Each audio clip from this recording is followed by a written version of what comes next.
Shalom jemaat terkasih, ada kabar gembira nih. GBI Puri Indah Mall sudah dibuka ibadah secara onsite yang berlokasi di Puri Indah Mall, basement G4 zona merah. Ibadah kita akan berlangsung pada hari Minggu 13 Maret 2022 pukul 10 dan jam 5 sore.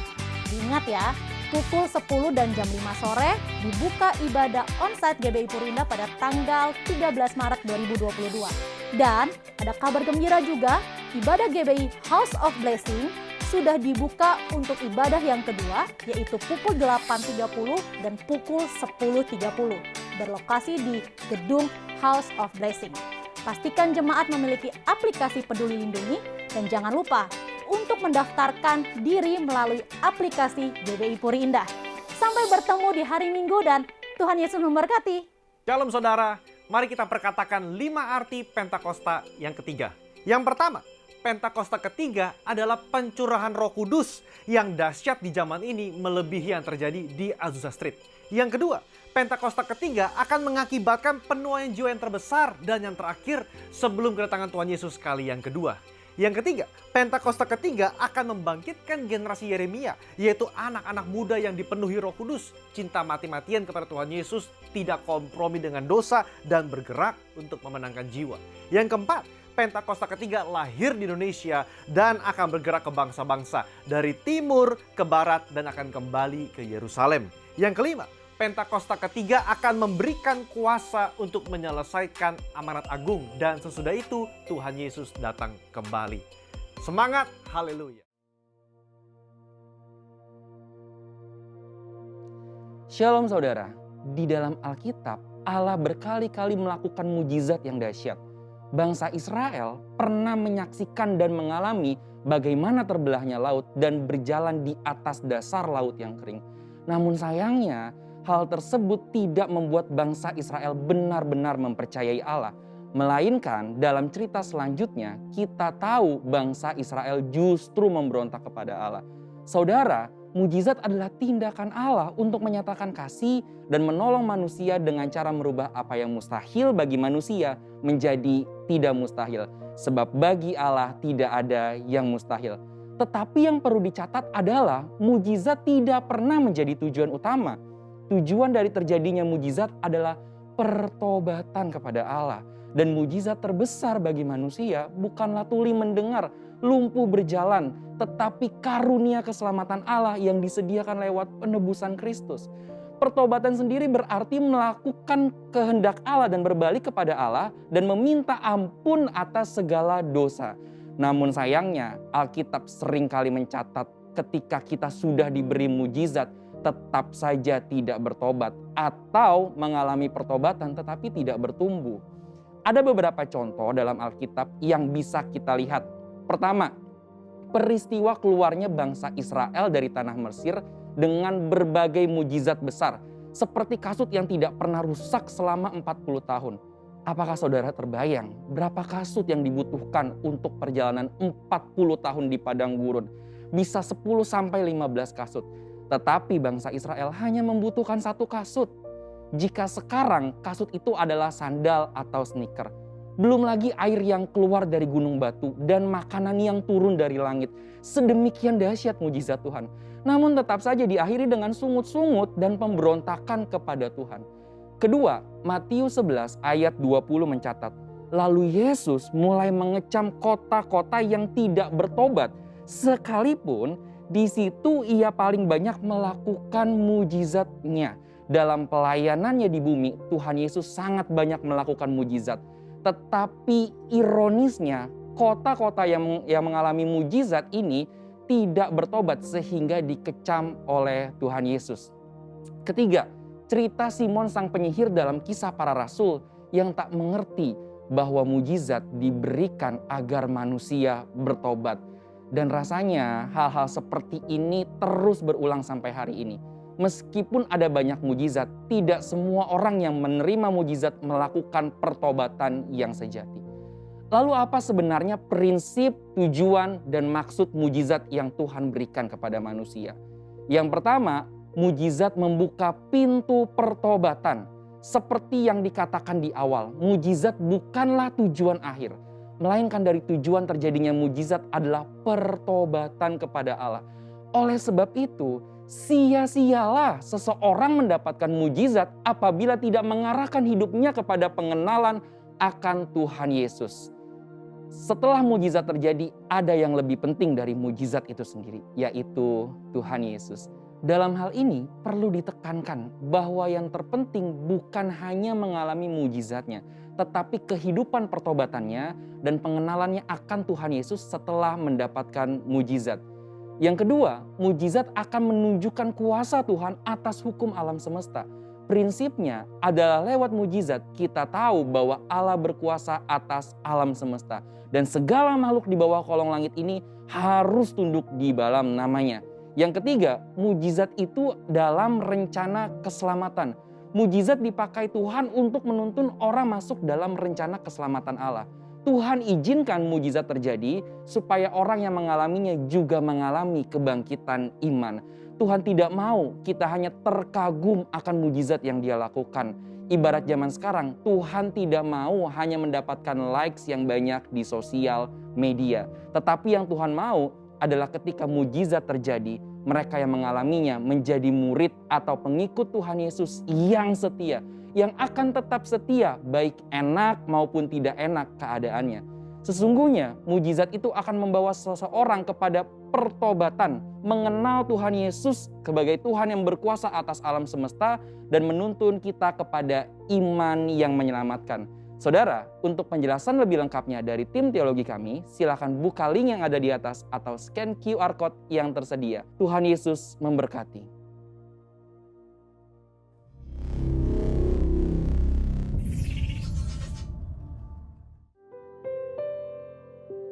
Mazmur 91. Dalam lindungan Allah. Orang yang duduk dalam lindungan yang maha tinggi dan bermalam dalam naungan yang maha kuasa akan berkata kepada Tuhan, tempat perlindunganku dan kubu pertahananku, Allahku yang kupercayai. Sungguh Dialah yang akan melepaskan engkau dari jerat penangkap burung, dari penyakit sampar yang busuk. Dengan kepaknya Ia akan menudungi engkau, di bawah sayapnya engkau akan berlindung. Kesetiaannya ialah perisai dan pagar tembok. Engkau tak usah takut terhadap kedahsyatan malam, terhadap panah yang terbang di waktu siang, terhadap penyakit sampar yang berjalan di dalam gelap, terhadap penyakit menular yang mengamuk di waktu petang. Walau 1.000 orang rebah di sisimu dan 10.000 di sebelah kananmu, tetapi itu tidak akan menimpamu. Engkau hanya menontonnya dengan matamu sendiri dan melihat pembalasan terhadap orang-orang fasik. Sebab Tuhan ialah tempat perlindunganmu, yang maha tinggi telah kau buat tempat perteduhanmu. Malapetaka tidak akan menimpa kamu, dan tulah tidak akan mendekat kepada kemahmu. Sebab malaikat-malaikatnya akan diperintahkannya kepadamu untuk menjaga engkau di segala jalanmu. Mereka akan menatang engkau di atas tangannya, supaya kakimu jangan terantuk kepada batu. Singa dan ular tedung akan kau langkahi, engkau akan menginjak anak singa dan ular naga. Sungguh hatinya melekat kepadaku, maka aku akan meluputkannya. Aku akan membentenginya, sebab ia mengenal namaku. Bila ia berseru kepadaku, aku akan menjawab.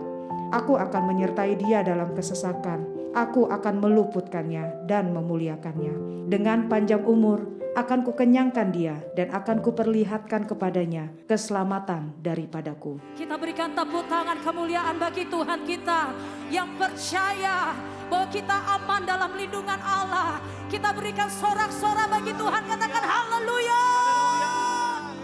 Sorakan haleluya. Haleluya, haleluya. Kami percaya pagi hari ini Tuhan, setiap kami dalam keadaan baik, dalam keadaan sehat, semuanya karena anugerah-Mu, semuanya karena kebaikan-Mu. Pagi hari ini Tuhan, setiap kami datang dengan hati yang bersyukur, dengan hati yang penuh harap sama Tuhan. Bertahtalah ya Tuhan atas pujian sembah kami pagi hari ini. Syarabata karalabaralabaralabaralaba. Berkati umat-Mu yang ada di tempat ini. Berkati umat-Mu yang ada di rumah-rumah, yang mengikuti secara online. Biar urapan-Mu yang tidak pernah terbatas waktu dan tempat itu memenuhi setiap kami. Thank you Lord Jesus.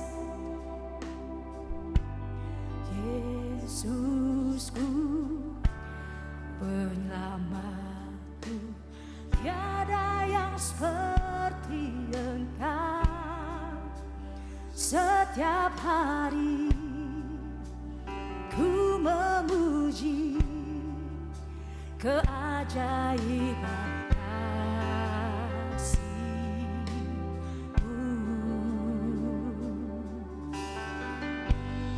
Penghibur, pelindung, menara kekuatan, biarlah semua yang bernafas tak berhenti menyembah-Mu.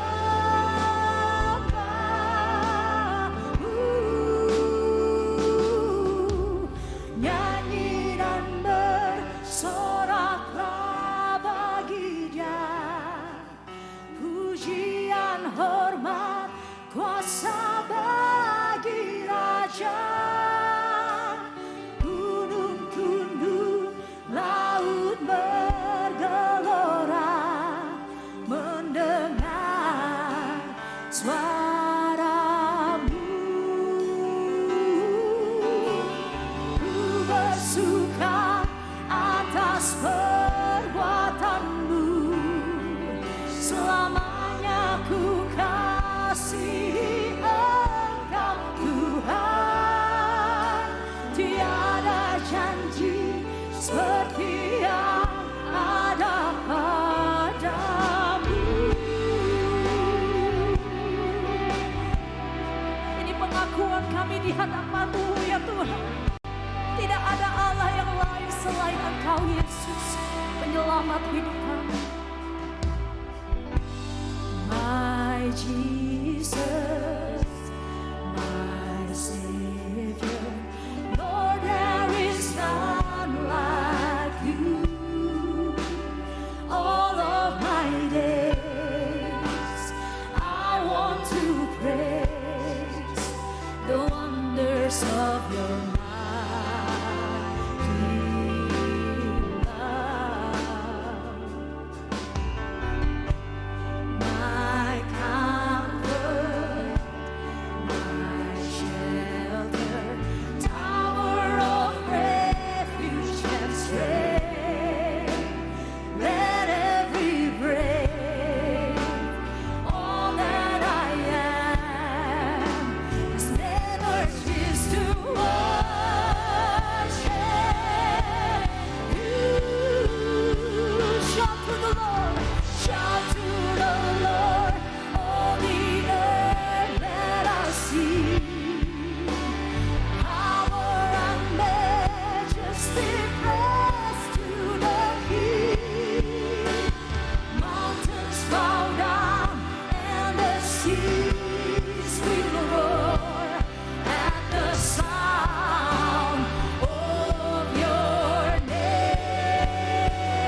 majesty, rise to the King. Mountains bow down and the seas will roar at the sound of your name. I sing for joy at the work of your hands. Yes, Lord, forever I'll love you, forever I stand. Come on, church. Nothing compares to the promise I have in you. Sing, shout to the Lord, shout to the Lord, all the earth, let us see power and majesty, praise to the King. Mountains bow down and the seas will roar at the sound of your name. I sing for joy at the work of your hands. Forever I love you, forever I stand. Nothing compares to the promise I have in you. Kami dengan bangkit berdiri bersama-sama. Sekali lagi, nyanyi dan bersoraklah. Nyanyi dan bersoraklah bagi Dia. Pujian, hormat, kuasa bagi Raja.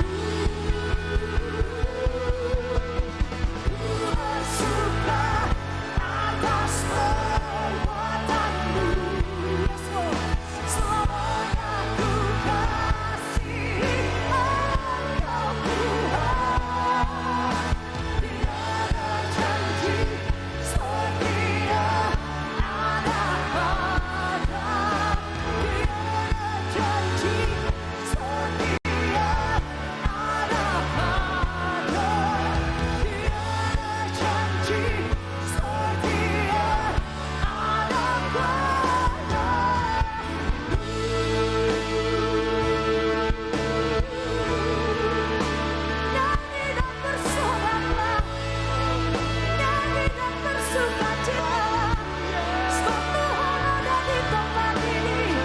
Nyanyi dan bersoraklah, sebab Dia Raja kemuliaan ada di tengah kita.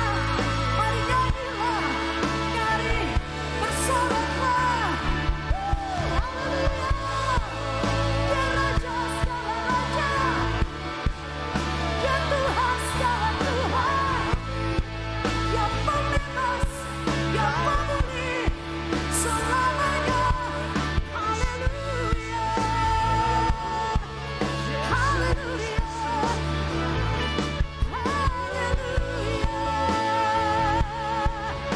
haleluya. Berikan sorak-sorai yang paling meriah buat Tuhan. Sorak-sorai katakan haleluya.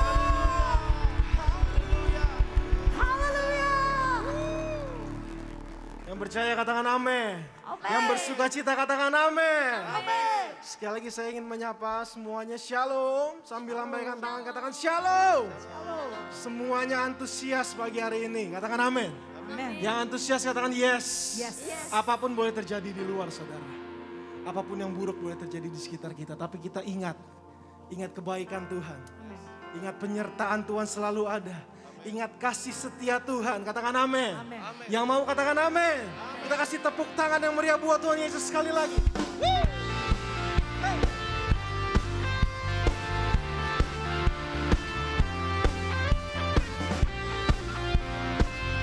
Kami mau ingat kebaikan-Mu Tuhan. Kami mau ingat kasih setia-Mu Tuhan.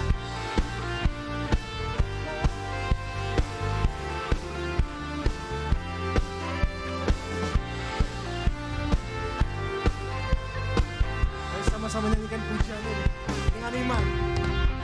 Teringat kasih setiamu, pertolonganmu yang tepat waktu, tak pernah ku berjalan sendiri. Amin.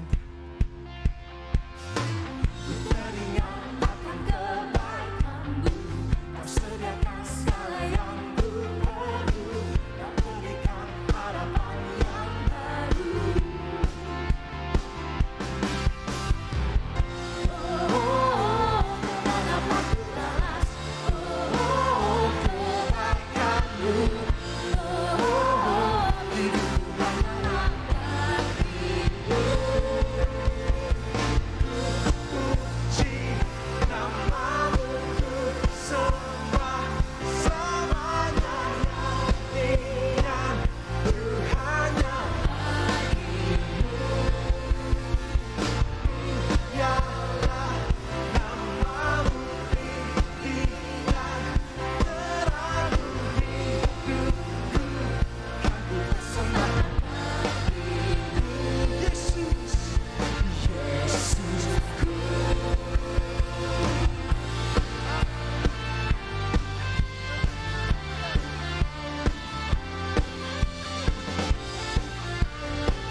Kami mau katakan Tuhan, ku teringat kasih setiamu, pertolonganmu yang tepat waktu, tak pernah ku berjalan sendiri.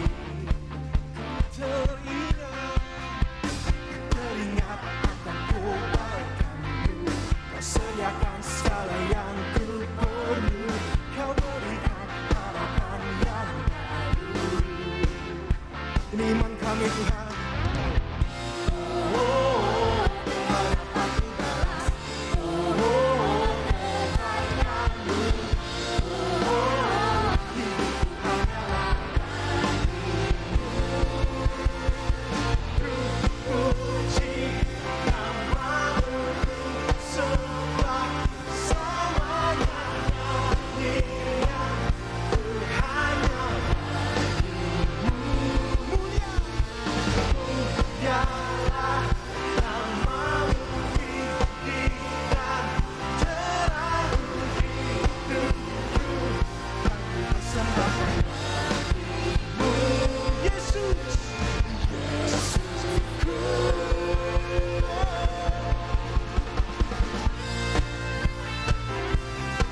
Hidup kami hanya bagimu Tuhan. Ini kami anak-anakmu. Ini syukur kami. Ini iman kami Tuhan.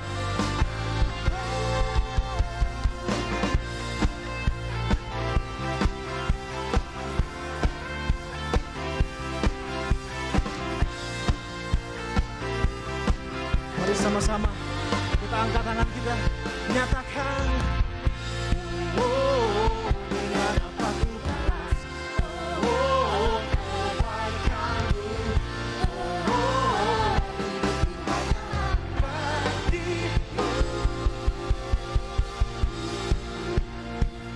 Namamu ku sembah, selamanya nyanyian ku hanya mulia. Dialah namamu tinggikan, teradu hidupku, kan ku persembahkan hatimu, Yesusku. Haleluya. Yang bersyukur katakan amin. Sekali lagi kita berikan sorak-sorai tepuk tangan bagi Tuhan Yesus. Dialah perisai hidup kita. Dialah benteng hidup kita. Percaya katakan amin. Percaya katakan yeah.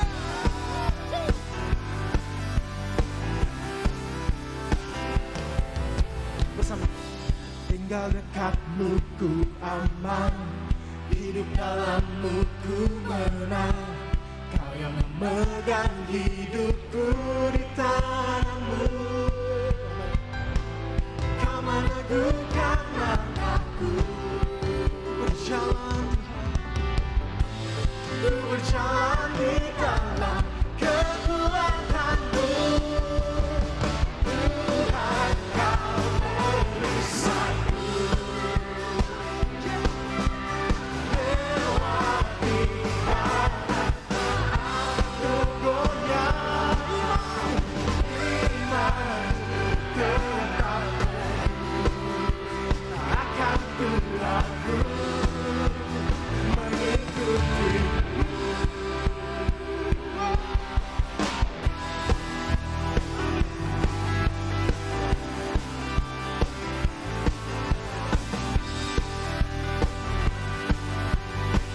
Mari bersama saudara katakan, tinggal dekat. Tinggal dekatmu ku aman, hidup dalammu ku menang. Kau yang memegang hidupku di tanganmu. Kau meneduhkan langkahku, ku percaya berjalan di dalam kekuatanmu. Tuhan kau perisaiku, lewati badai tak akan tergoyah. Imanku akan ku ragu mengikutimu.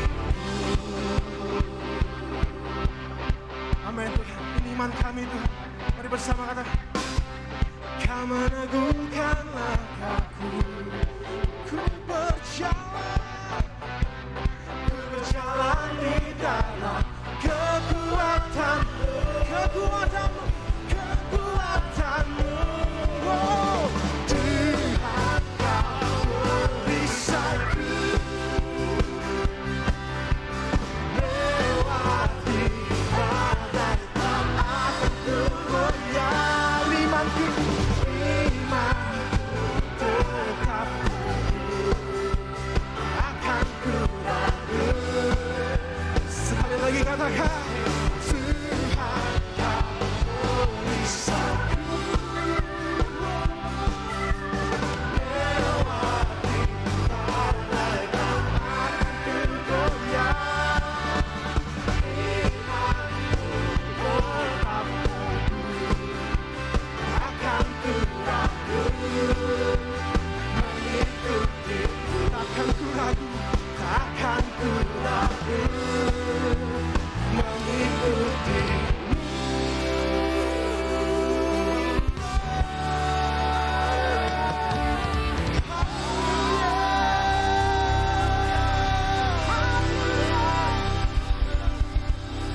Haleluya. Engkau perisai hidup kami Tuhan. Bersamamu kami tidak akan pernah goyah. Engkaulah gunung batu kami, kota benteng kami yang teguh. Bersamamu Tuhan kami cakap menanggung segala sesuatunya. Karena Tuhan yang menjadi kekuatan kami.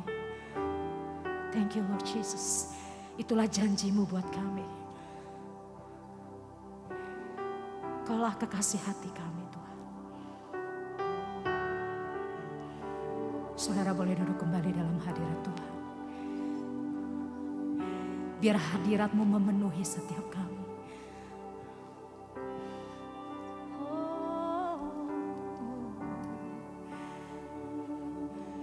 Yesus,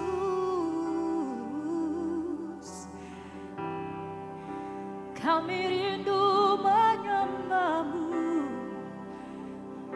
dengan segenap hati, dengan segenap jiwa dan kekuatan kami.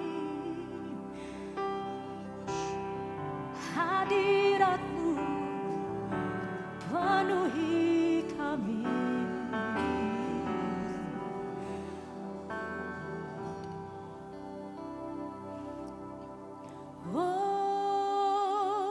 Worship You, my Lord, until the very end.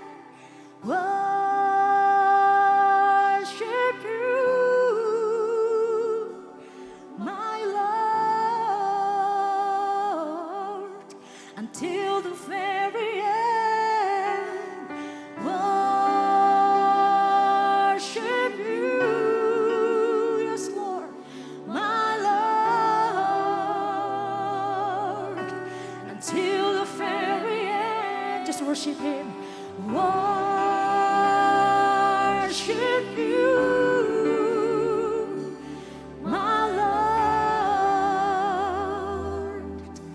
until the very end.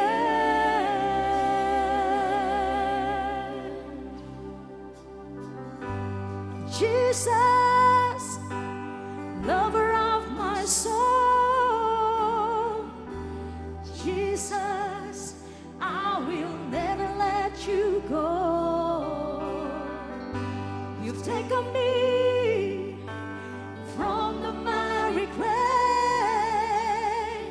You set my feet upon the rock.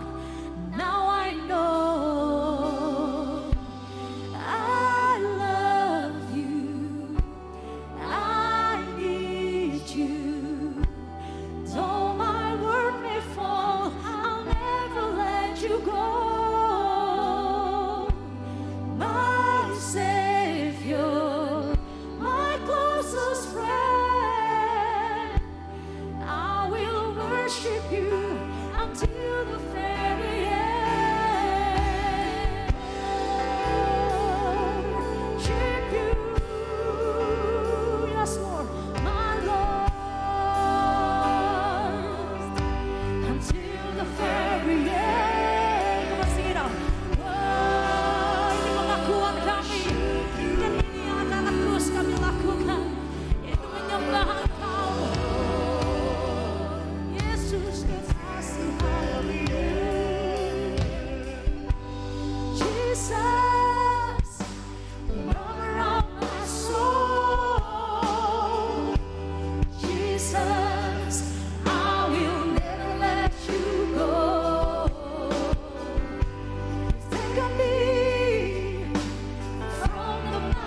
Tuhan, I love you. Kita saudara.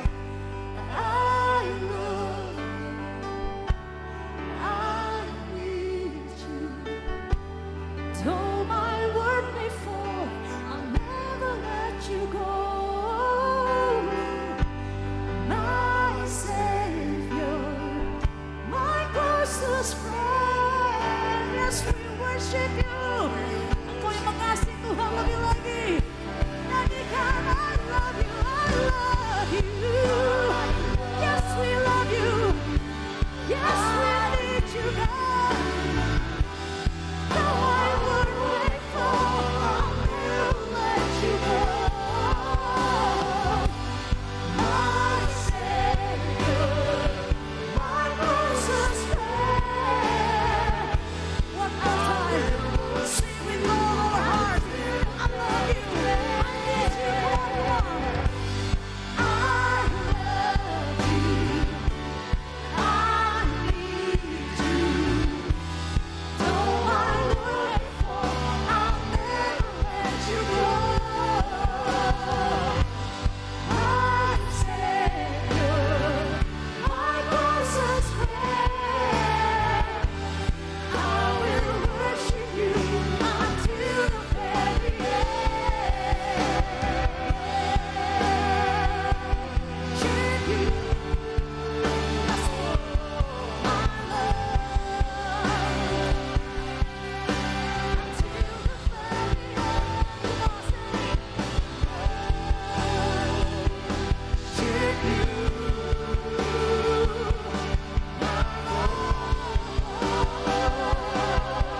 Mari Samaria, Samaria, Samaria. Mari kita bangkit berdiri bersama-sama. Dimanapun engkau berada, biar hadirat Tuhan sungguh-sungguh nyata memenuhi gerejanya pagi hari ini. Yang sakit disembuhkan, yang lemah dikuatkan. Hadiratnya sanggup memulihkan saudara. Yang di rumah-rumah alami hadirat Tuhan.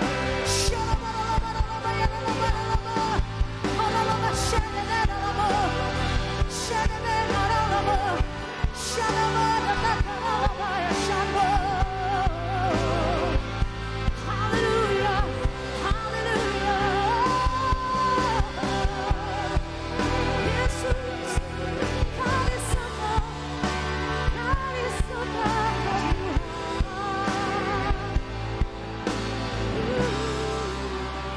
kalau ku hidup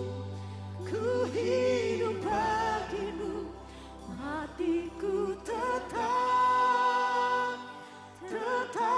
menyembahmu. Dunia tak bisa menjauhkanku dari kasih-Mu.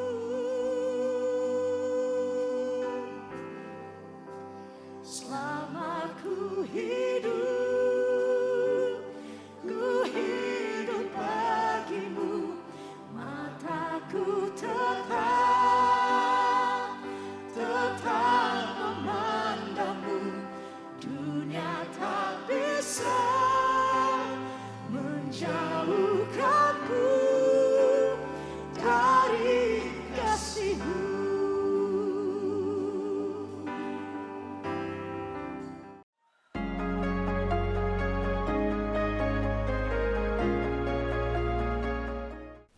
Shalom segenap jemaat Tuhan, GBI dari GBI Puri Indah, GBI HOB dan segenap jemaat Tuhan yang ikut hadir pada ibadah online streaming pada hari ini.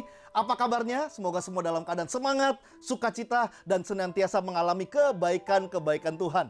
Sebelum kita mulai, mari sama-sama kita satukan hati, kita tundukkan kepala, kita datang kepada Tuhan. Bapa, terima kasih atas kebaikan-Mu yang tidak pernah habis dalam hidup kami.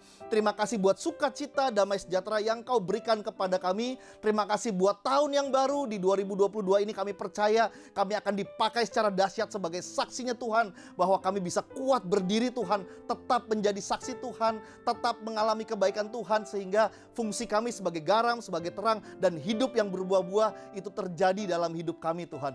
Berkati hamba-Mu, pengurapan yang khusus turun atas hamba-Mu, dan juga kami semua yang hadir untuk mendengar ibadah, mendengar firman Tuhan pada pagi hari ini. Kami sama-sama dimerdekakan oleh setiap benih firman Tuhan yang dibagikan, dan tugas kami menyiapkan tanah hati yang terbaik, sehingga setiap benih firman yang dibagikan bisa berbuah sampai dengan 100 kali lipat.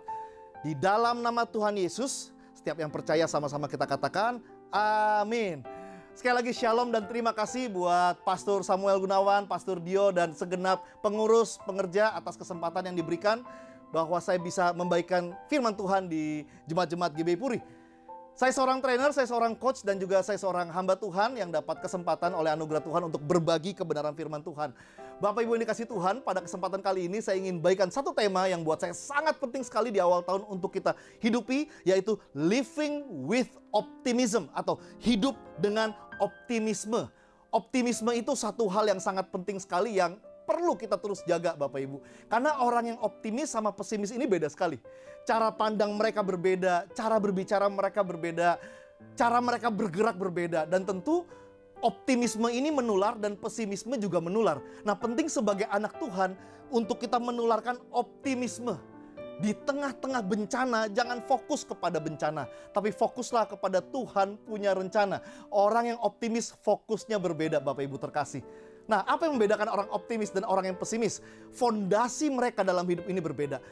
Pada kesempatan kali ini saya ingin berbagi tentang 5 fondasi dasar untuk kita bisa hidup dalam optimisme. Yang pertama adalah fondasinya hidup dengan paradigma yang benar. Nah, ini sejalan dengan visinya Pak Niko nih. The year of new paradigm, tahun paradigma yang baru. Jadi penting untuk kita bisa memiliki paradigma yang benar. Artinya paradigma yang dipenuhi dengan kebenaran. Apa itu paradigma? Paradigma adalah cara kita memandang sesuatu. Kalau cara pandang sudah salah, hidup kita akan sudah kalah. Jadi penting sekali, seringkali bukan orang-orang yang salah, tapi cara pandang kita yang masih bermasalah. Bukan orang-orang yang tidak baik, tapi cara pandang kita ini yang masih harus diperbaiki. Ketika ayat-ayat firman Tuhan kita izinkan untuk mengisi paradigma kita, maka optimisme itu pasti terjadi dalam hidup kita Bapak Ibu terkasih. Seperti ayat yang berkata di Lukas 1 ayat 37, bagi Tuhan tidak ada yang mustahil.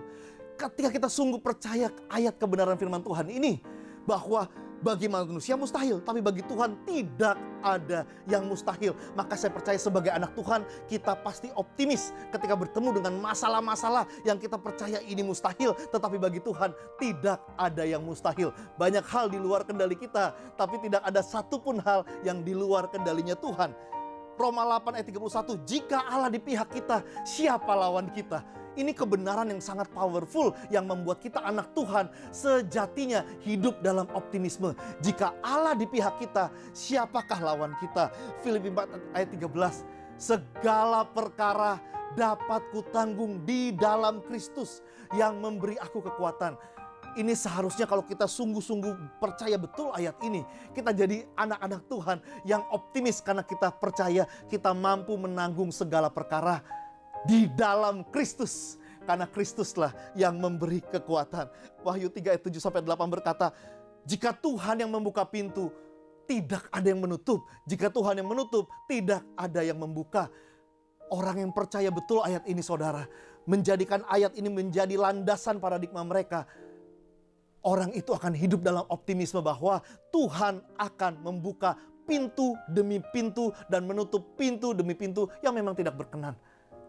Ulangan 28 ayat 13 berkata, kita ini kepala bukan ekor. Hidup kita akan terus naik dan tidak turun saudara. Banyak ayat-ayat firman Tuhan yang sungguh-sungguh powerful dan itu semua memerdekakan kita dari hidup dalam pesimisme, tetapi hidup dalam optimisme. Living with optimism. Orang yang percaya bahwa Tuhan yang membuka pintu, kita jadi kepala bukan ekor. Kita sanggup melakukan segala perkara, bahwa apa yang tidak kita lihat, tidak kita dengar, tidak timbul dalam hati, itu diberikan Tuhan. Orang yang percaya sungguh-sungguh dengan ayat-ayat firman Tuhan, saya percaya hidupnya akan dipenuhi dengan optimisme. Ketika plannya gagal, dia percaya Tuhan punya rentetan plan A. Bagi Tuhan gak ada plan B Bapak Ibu. Semuanya plan A. Plan A, plan A, plan A, plan A. Manusia punya plan B, plan C. Tetapi bersama dengan Tuhan kita percaya semuanya yang Tuhan siapkan buat kita itu plan A. Tuhan sanggup melakukan segala sesuatu dan tidak ada satupun rencana Tuhan yang dapat digagalkan oleh manusia. Yang pertama adalah miliki hidup dalam paradigma yang benar. Kebenaran bukan membuat situasinya berubah, tapi kebenaran membuat kita cara pandangnya berubah dalam menghadapi situasi yang ada di depan kita.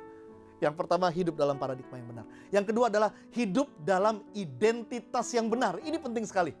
Orang yang optimis perlu memiliki identitas yang benar, right identity.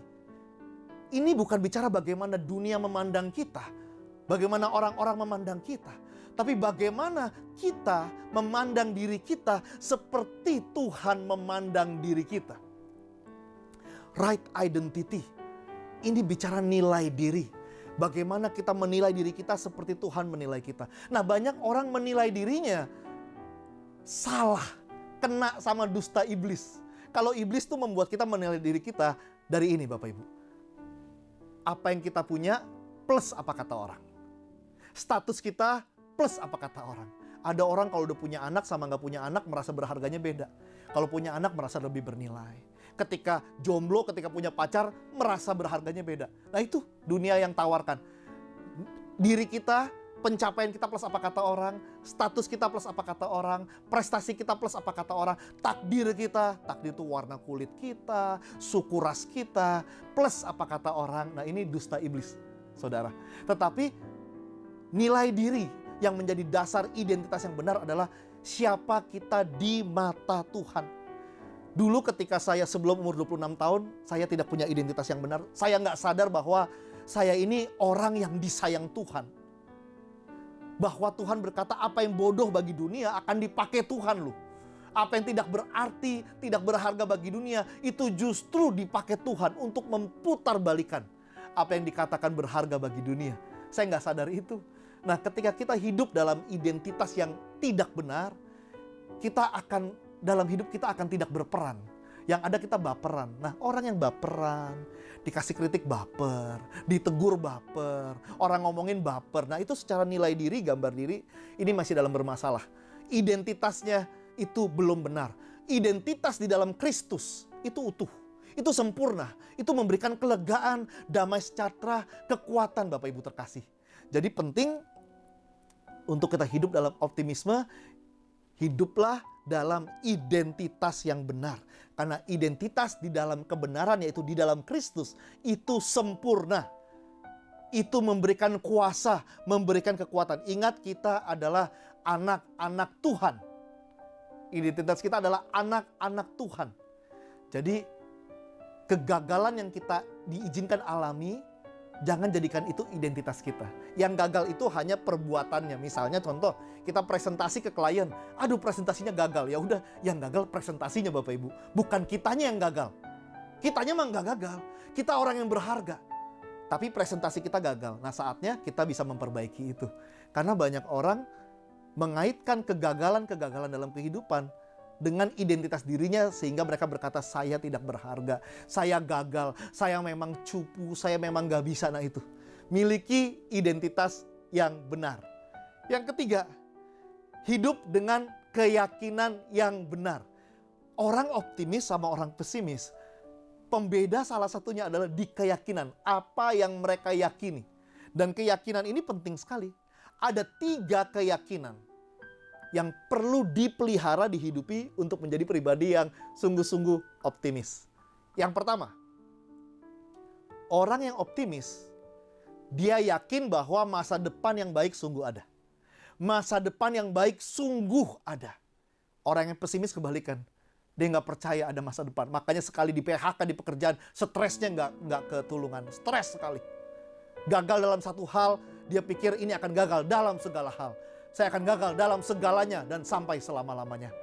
Tapi kalau orang yang optimis dia tahu, masa dia yakin sekali, masa depan yang baik itu sungguh-sungguh ada. Amsal 23 ayat 18. Lalu yang kedua, apa yang diyakini orang yang optimis?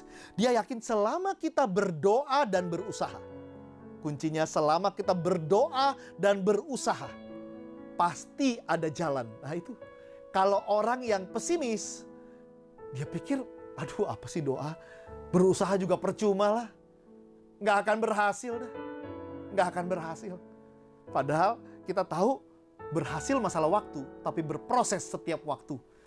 Jangan sedih kalau belum berhasil, sedihlah kalau kita belum juga sadar kalau kita sedang berproses. Jadi penting sekali nih Bapak Ibu. Keyakinan kedua adalah kita yakin selama kita berdoa dan berusaha, pasti ada jalan. Dan yang ketiga apa yang diyakini oleh orang-orang yang optimis? Yang ketiga adalah ada maksud Tuhan dalam segala hal yang diizinkan terjadi dalam hidup kita. Roma 8 ayat 28, Allah turut bekerja dalam segala sesuatu dan itu mendatangkan kebaikan bagi orang-orang yang mengasihi Dia.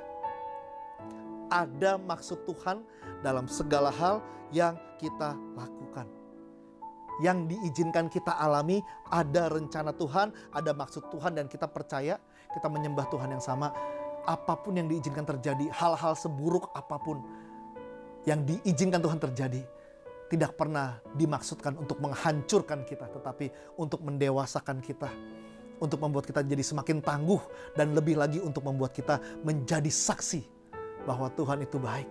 Jadi jangan sampai kita cuma fokus aja Tuhan bisa mengubah masalah menjadi berkat, tapi Tuhan juga punya maksud kita menjadi berkat di tengah-tengah masalah yang diizinkan terjadi, Bapak Ibu terkasih. Nah jadi pertanyaannya, apa yang kita yakini nih? Ingat, cek. Apa yang kita yakini terhadap masa depan kita? Jangan ramalkan masa depan kita dengan kacamata masa lalu kita yang mungkin tidak baik. Orang yang pesimis itu memandang masa sekarang dan masa depan dengan kacamata masa lalunya. Kacamata buram masa lalunya dipakai sehingga mereka di masa sekarang itu powerless, no power and lawless. Tapi orang yang optimis dia bisa memandang masa depan, dia percaya Tuhan menyediakan masa depan yang baik. Masa depan yang gilang gemilang itu ada. Dan masa depan itu dia jemput ke masa sekarang untuk hidup dengan penuh keyakinan, dengan penuh optimisme bersama dengan Tuhan. Jadi perhatikan 3 keyakinan. Yang pertama, orang optimis yakin masa depan yang baik sungguh ada. Yang kedua, selama kita berdoa dan berusaha, pasti ada jalan. Yang ketiga, selalu ada maksud yang baik dalam segala hal yang diizinkan Tuhan terjadi di dalam hidup kita. Sedangkan orang pesimis tidak yakin akan ketiga-tiganya. Cek and recheck keyakinan kita. Karena keyakinan ini penting sekali Bapak Ibu. Ada orang yang dia yakin dia gagal. Aduh, saya yakin saya gagal nih. Dia yakin dia gagal. Dia sangat yakin dia gagal. Sampai akhirnya gagalnya sangat meyakinkan loh. Ada orang yang dia yakin dia nggak laku. Dia nggak yakin dia nggak laku. Dia yakin dia nggak laku. Dia yakin dia nggak laku. Sampai nggak lakunya benar-benar meyakinkan. Gara-gara keyakinan. Karena keyakinan akan membawa kita kepada sebuah sikap yang kuat. Nah masalahnya keyakinan macam apa yang kita punya. Yang keempat, hidup dengan perkataan yang benar. Hidup dengan perkataan yang benar. Orang optimis, orang pesimis, apa yang dikatakan, apa yang keluar dari mulut mereka ketika menghadapi situasi-situasi, khususnya situasi yang gak enak ya. Saya singkat dengan OCD. Obstacle, challenges, difficulties. Rintangan, tantangan, dan halangan-halangan, masalah-masalah kehidupan. Orang optimis mampu menjelaskan hal yang ada di hadapannya dengan cara-cara yang optimis, yang positif, yang berguna. Tapi orang yang pesimis, dia menjelaskan apa yang ada di hadapannya dengan hal-hal yang tidak berguna, yang negatif. Ya elah, kok gue diizinkan ngadepin ini sih, Tuhan tega amat sih, kenapa harus saya? Aduh mati deh gue. Ya amsyong deh, lihat. Ya perkataan-perkataan yang tidak berguna. Tapi orang-orang yang optimis, dia mampu menjelaskan apa yang ada di hadapan dia dengan cara yang membangun, yang berguna, yang positif. Saya percaya Tuhan akan membuat perkara yang besar terhadap apa yang saya hadapi. Saya percaya ada maksud baik Tuhan dalam hal-hal yang diizinkan saya alami sekarang. Jadilah orang yang optimis dengan menjaga, mencek perkataan kita. Karena kita percaya setiap kata punya kuasa. Kata-kata bisa membuat kita bangkit, tetapi bisa membuat kita sakit. Kata-kata. Kata-kata bisa membuat semangat kita jadi runtuh, tetapi bisa membuat semangat kita jadi utuh. Kata-kata. Setiap kata punya makna. Perkataan yang kita katakan keluar dari mulut ini, itu punya makna Bapak Ibu terkasih. Makanya hati-hati setiap kata yang keluar dari mulut. Kata yang keluar dari mulut itu akan disinkronkan oleh apa? Oleh mood kita, oleh body kita. Contoh orang bilang, aduh stres deh gue. Ya ampun stres deh gue. Pas dia bilang stres, langsung mood kita sama tubuh kita akan mensinkronkan kata-kata stres itu. Akhirnya memang kita jadi kayak orang stres. Sama pas kita label ke orang gitu, ini orang yang nyebelin, kita bilang, aduh ini si rese nih. Pas keluar kata rese, rese itu punya makna. Dan mood kita sama tubuh kita akan mensinkronkan, kita akan sebel banget sama si orang rese yang kita kasih label rese itu. Padahal kita juga perlu jadi garam, jadi terang bagi orang itu loh. Kasih kita akan sulit keluar. Kenapa? Mood, body, kata-kata kita sudah membuat kita hidup dalam kebencian, ketidaksenangan. Nah, gimana kasih bisa nampak? Jadi kata-kata ini penting sekali. Nah, kita lihat di 1 Petrus 3 ayat 10-11. Siapa yang mau mencintai hidup dan mau melihat hari-hari baik, ia harus menjaga lidahnya terhadap yang jahat dan bibirnya terhadap ucapan-ucapan yang menipu. Ia harus menjauhi yang jahat dan melakukan yang baik. Ia harus mencari perdamaian dan berusaha mendapatkannya. Perhatikan, kalau kita mau melihat hari-hari baik, Anda optimis mau lihat hari-hari baik di depan Anda? Dibilang di sini, Anda harus menjaga lidah Anda terhadap yang jahat. Bagaimana kita bisa menjaga? Tahap pertama adalah dengan menyadarinya. Kita nggak akan bisa menjaga apapun kalau kita tidak sadar. Sadari apa yang keluar dari mulut bibir kita dalam daily communication kita, dalam daily life kita. Manusia tidak bisa tidak berkomunikasi. Manusia berkomunikasi kepada sesama dan juga berkomunikasi kepada dirinya sendiri. Perkatakan hal-hal yang membangun, perkatakan hal-hal yang berguna, hal-hal yang baik, hal-hal yang penuh kebenaran. Maka hidup kita akan jadi optimis, karena optimis dilihat dari apa yang keluar dari mulut kita, Bapak Ibu. Yang paling simpel adalah keluarlah syukur dari mulut Anda. Saya kalau lagi training ya, biasa di awal-awal saya tuh suka bikin, ayo masing-masing bersyukur. Sebutkan, ada 40 peserta, sebutkan satu hal yang masih bisa Anda syukuri. Satu hal yang masih bisa Anda syukuri. Saya kasih waktu 3 menit, pas udah saya tanya satu persatu. Itu mereka mengatakan itu, beberapa tuh bisa ada yang nangis, saudara. Kenapa? Dia kaget. Ternyata masih ada yang bisa mereka syukuri. Masih ada yang masih bisa mereka syukuri. Karena bersyukur itu membawa kekuatan. Bersyukur bawa kekuatan. Ya, fondasi yang kelima adalah untuk kita jadi orang yang optimis. Hiduplah dengan pengharapan yang benar. Optimisme itu adalah dampak daripada pengharapan yang benar yang kita terus jaga. Pengharapan yang benar artinya pengharapan yang lahir daripada kebenaran. Ibrani 6 ayat 19a, ini terjemahan bahasa Indonesia masa kini. Harapan itu seperti jangkar, Bapak Ibu. Harapan itu seperti sauh, seperti jangkar yang tertanam sangat dalam dan merupakan pegangan yang kuat dan aman bagi hidup kita. Jadi pengharapan dalam Tuhan itu memang seperti jangkar yang kalau kita hidup dalamnya, hidup kita akan kuat dan akan merasa aman. Akan merasa aman. Optimis. Hidupnya akan kuat dan merasa aman. Pengharapan itu seperti jangkar, saudara. Roma 15 ayat 4, terjemahan bahasa Indonesia masa kini. Semua yang tersurat di dalam Alkitab adalah untuk mengajar kita.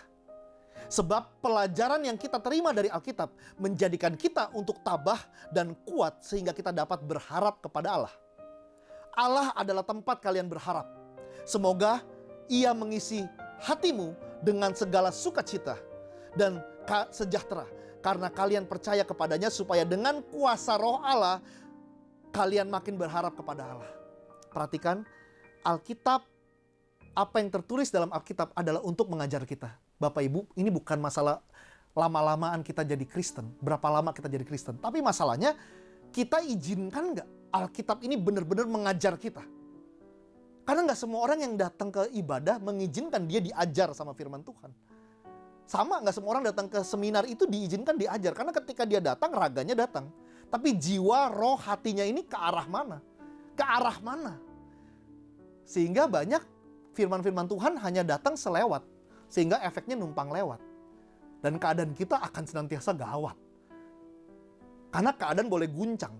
Tetapi iman kita yang harus tetap kencang. Kenapa? Kita dengar firman Tuhan, mempelajari firman Tuhan, dan izinkan firman Tuhan masuk ke tanah hati kita yang subur yang sudah kita siapkan itu buat Tuhan. Ingat, benih nggak pernah salah, tapi tanah hati yang bermasalah. Izinkan firman Tuhan di sini bilang, firman Tuhan mengajar kita, sehingga pelajaran itu menjadikan kita menjadi pribadi yang tabah dan kuat. Tabah, orang-orang Kristen yang kuat, yang tabah, itu adalah mereka-mereka yang diizinkan firman Tuhan mengajar hidupnya. Mengajar pikirannya, sehingga hidupnya selaras dengan firman Tuhan. Dan dibilang, Allah adalah tempat kalian berharap. Dan semoga Allah mengisi hatimu dengan segala sukacita dan sejahtera. Orang yang pengharapannya di dalam Tuhan, hidupnya adalah penuh sukacita dan penuh dengan damai sejahtera. Sehingga supaya dengan kuasa roh Allah, kalian semakin berharap kepada Allah. Jadi memang bukan dengan kuat gagah kita sih, dengan kuasa daripada Roh Kudus. Izinkan Roh Kudus itu memimpin hidup kita. Led by the Holy Spirit. Bukan dengan kebisaan kita. Kita banyak gak bisanya, banyak terbatasnya. Tapi Roh Kudus ini yang bekerja di luar batas, tiada batas. Untuk melahirkan pengharapan-pengharapan di dalam Tuhan. Pengharapan yang sejati, saudara. Dan kita percaya pengharapan akan membuat kita jadi pribadi yang sungguh-sungguh optimis. Karena tanpa pengharapan hidup kita penuh keraguan-raguan dan penuh dengan keputusasaan. 5 poin ini biarlah kita hidupi dan optimis menjadi dampak dalam kehidupan kita. Yang pertama adalah hidup dengan paradigma yang benar. Yang kedua, hidup dalam identitas yang benar. Yang ketiga, hidup dalam keyakinan yang benar. Yang keempat, hidup dalam perkataan yang benar. Yang kelima, hidup dengan pengharapan yang benar. Semuanya identik dikaitkan dengan kebenaran. Kenapa? Karena kebenaran itu memerdekakan kita. Identitas dalam Tuhan, pengharapan dalam Tuhan, perkataan yang penuh dengan kebenaran. Keyakinan dalam Tuhan. Karena sekali lagi, kebenaran senantiasa sifatnya memerdekakan. Cek orang yang tidak optimis dalam hidupnya. Cek aja 5 poin ini. Yang pertama, paradigmanya tidak dipenuhi oleh kebenaran. Cek aja identitasnya, bukan identitas dalam Tuhan. Cek aja keyakinannya, pasti bukan keyakinan yang benar. Cek aja pengharapannya, pasti bukan pengharapan yang sejati. Cek aja perkataannya, pasti perkataan-perkataan yang tidak berguna dan tidak membangun. Ketika kita paham tentang 5 hal ini dan kita hidup dalam ini, terus dijaga, terus dihidupi. Kenapa? Iblis itu kerja keras. Untuk apa? Untuk membuat kita balik lagi ke kebiasaan-kebiasaan yang lama. Paradigma yang lama, identitas yang lama, keyakinan yang lama, perkataan yang lama, pengharapan yang lama. Akhirnya balik lagi kita jadi anak Tuhan yang hidup dengan pesimisme. Jadi penting ya belajar dari tokoh-tokoh Alkitab. Paulus ini optimis sekali loh.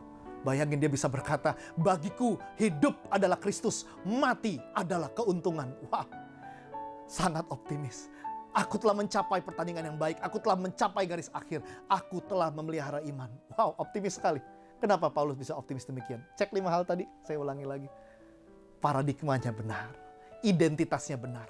Keyakinannya benar. Perkataannya benar. Dan pengharapannya benar. Jangan pelihara pesimisme, saudara. Sebagai anak Tuhan, penting hidup dalam optimisme.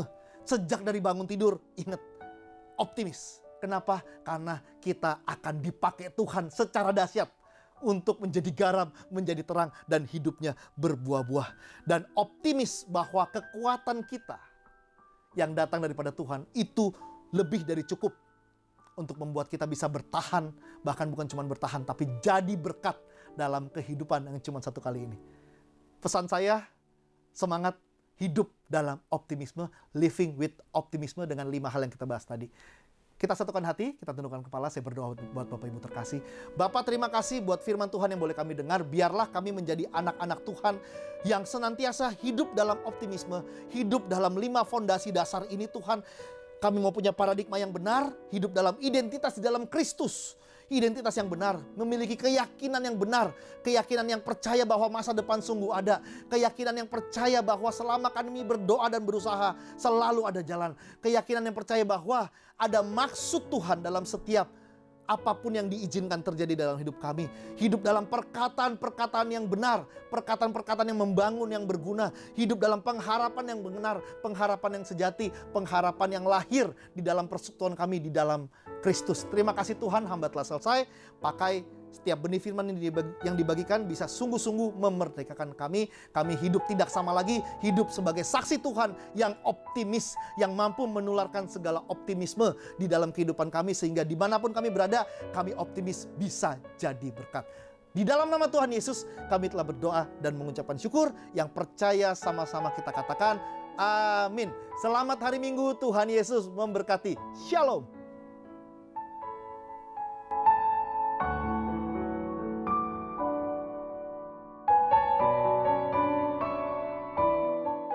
Puji Tuhan, sebentar kita akan memberikan persembahan. Sambil kita siapkan persembahan kita, sebelum itu kita bersatu di dalam doa. Kami bersyukur sekali lagi buat hari ini Tuhan Yesus. Terima kasih buat waktu yang terbaik kami boleh nikmati ya Tuhan Yesus. Terima kasih sebenarnya kami memberikan persembahan. Satu hal yang kami rindu Tuhan. Senantiasa Engkau ingatkan, Engkau ajar terus setiap kami bahwa semua yang kami miliki Tuhan, semua yang Kau berikan kepada kami itu semua cukup Tuhan. Bahkan lebih dari cukup ya Tuhan. Terima kasih Tuhan, kami mengucap syukur. Pakai persembahan kami jadi berkat buat gereja kami Tuhan. Jadi berkat buat banyak jiwa di luar sana ya Tuhan. Kami siap memberi di dalam nama Tuhan Yesus. Amin.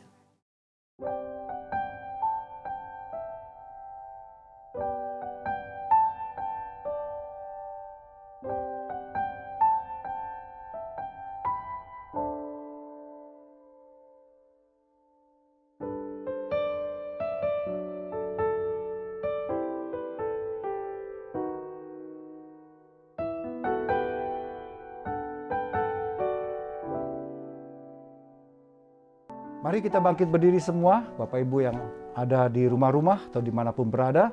Bila keadaan mengizinkan untuk bangkit berdiri, kita bangkit berdiri, kita buka hati, kita mengangkat kedua tangan karena kita akan mengakhiri ibadah yang luar biasa ini dengan berkat Tuhan.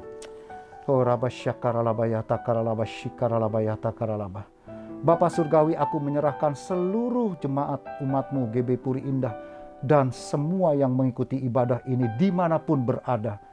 Berkati mereka, lindungi mereka, jaga mereka, kasihi mereka Tuhan. Apa saja mereka kerjakan, jadikan baik dan berhasil. Kemana mereka pergi, sertai mereka dengan kebaikan dan kemurahan-Mu. Agar hidup mereka bisa jadi berkat buat banyak orang yang membutuhkan. Dan nama Tuhan Yesus Kristuslah yang dipermuliakan. Dalam nama Tuhan Yesus.